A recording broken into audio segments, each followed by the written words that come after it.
আজ বানাবো ক্যাট আমের আমসত্ত্ব। আমি এখানে এক ঝুড়ির মতো ক্যাট আম নিয়েছি, মানে ছোট ছোট আম। এই আমগুলো এবার ভালো করে ধুয়ে কেটে পিস পিস করে নিচ্ছি। হ্যালো, আমি শিপ্রা। আমার রান্নাঘরে আরও একটি রেসিপিতে আপনাদের সকলকে স্বাগত। গাছের আম পেড়ে জাগ দিলে বড় বড় আমগুলো বিক্রি হয়ে যায় বা আগে খাওয়া হয়ে যায়। এই ছোট ছোট আমগুলো বাজারে বিক্রি হতে চায় না। এই আমগুলো কিন্তু মিষ্টিও একটু কম হয়, একটু টক টক স্বাদ হয়। এই আমের আমসত্ত্ব বানালে খেতে ভীষণ ভালো লাগে। তাহলে চলুন দেখে নিন রেসিপিটি। দেখুন, সবগুলো আম এইভাবে কেটে নিয়েছি।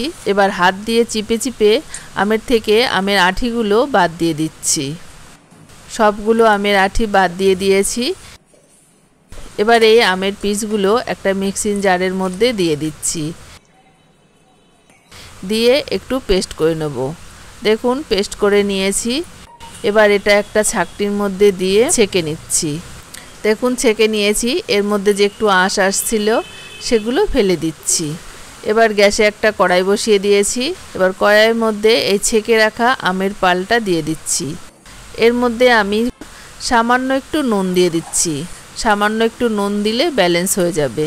এবার নেড়ে নেড়ে আমটা ঘন হয়ে যাওয়া পর্যন্ত জাল করে নেব। এ সময় কিন্তু অনবরত নাড়তে হবে, না হলে কড়াতে লেগে যেতে পারে। তবে খুব সাবধানে নাড়তে হবে, আম তালের মতো প্রচণ্ড ছিটকায়। এই রকম সহজ সহজ আরও অনেক রেসিপি আমার চ্যানেলে আপলোড করা আছে, আপনাদের ইচ্ছে হলে আপনারা দেখে নিতে পারেন। আর যদি রেসিপিগুলো ভালো লাগে তাহলে একটা লাইক দিয়ে পাশে থাকবেন। এভাবে আমসত্ত্ব তৈরি করলে খুব সহজেই অনেক বেশি আমসত্ত্ব তৈরি করা যায়। আপনারাও এভাবে ছোট ছোট আম বা বড় আম দিয়ে এভাবে আমসত্ত্ব বানিয়ে ঘরে রেখে সারা বছর ধরে খেতে পারেন। দেখুন, বেশ কিছু সময় আমটা রান্না করে নিয়েছি। আমটা কতটা ঘন হয়ে গেছে।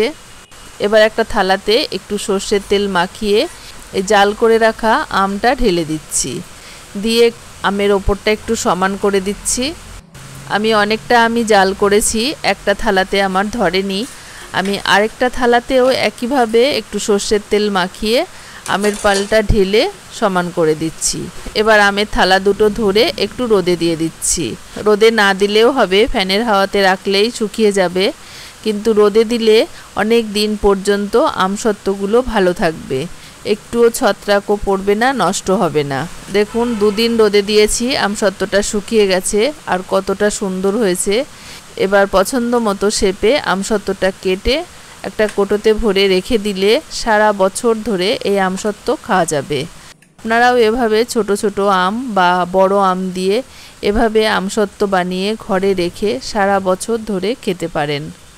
আজকের এই সহজ পদ্ধতিতে আমসত্ত্ব রেসিপিটি আপনাদের কেমন লাগলো অবশ্যই কমেন্ট করে জানাবেন।